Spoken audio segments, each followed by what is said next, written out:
So I think that's helpful. But at that point, someone might ask, but how do I know if I have a bad translation? Could that even exist? So in other words, how does a Bible become a recognized translation? What's that process like? How would someone know if they have a bad one? Well, I would think that there are two kinds of, it's another way for you to think about translations that we have.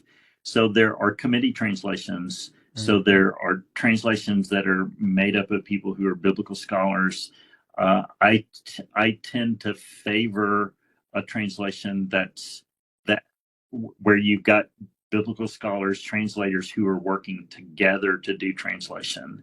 mm, You have other translations that are individual translations. So I was, my translation of Philippians that I worked on last year was my translation. mm, So what I'm saying here, what I'm saying right now is that I would be suspicious of my own translation because it's my translation. So I did have others look at it and give me feedback about it, but it's my translation. And I think mm. if you've got a translation that has lots of people who are involved in that process, people who have credibility in regard to ability to be able to translate, then those are typically more trustworthy.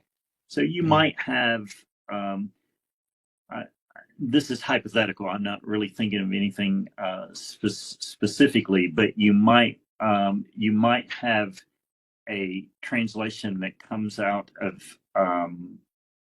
you know maybe I'm just thinking if you had a liberal religious group who worked on their own translation together, so that a group of liberal scholars have gotten together to do the work of mm, translation.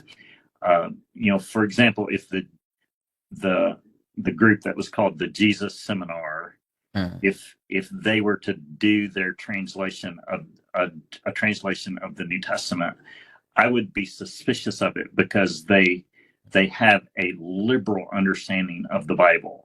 They mm, don't regard the Bible to be God's inspired word, and they're pretty mm. good about kind of picking it apart and pulling it apart and throwing parts out and adding other parts. So they have a liberal perspective about the biblical materials anyway, Mm. and any translation that they would do would be a reflection of that. So I think if you've got a very slanted translation in that way, that's where you could, I think, have a bad translation. And Mm. um, and again, I'm not thinking of one specifically that I would Sure. say is bad, but I talk often. I mean, typically it's the message that's in a formal translation that people want to talk about as Mm. being a bad translation. Um, I don't see the message as a bad translation, even though I'm not really a fan. So I think it's more functional than I'm really comfortable with. But Mm. that doesn't mean that I see it as a bad translation. I think Eugene Peterson was a competent translator. He just made some translation decisions that I wouldn't make. Sure. Um, and so that doesn't make him a bad translator. It just makes his translation is one that I'm just not comfortable with. Mm. Um, and there are others, most of the ones that I'm uncomfortable with are more on that side, but they're not many of those. Yeah. Um, but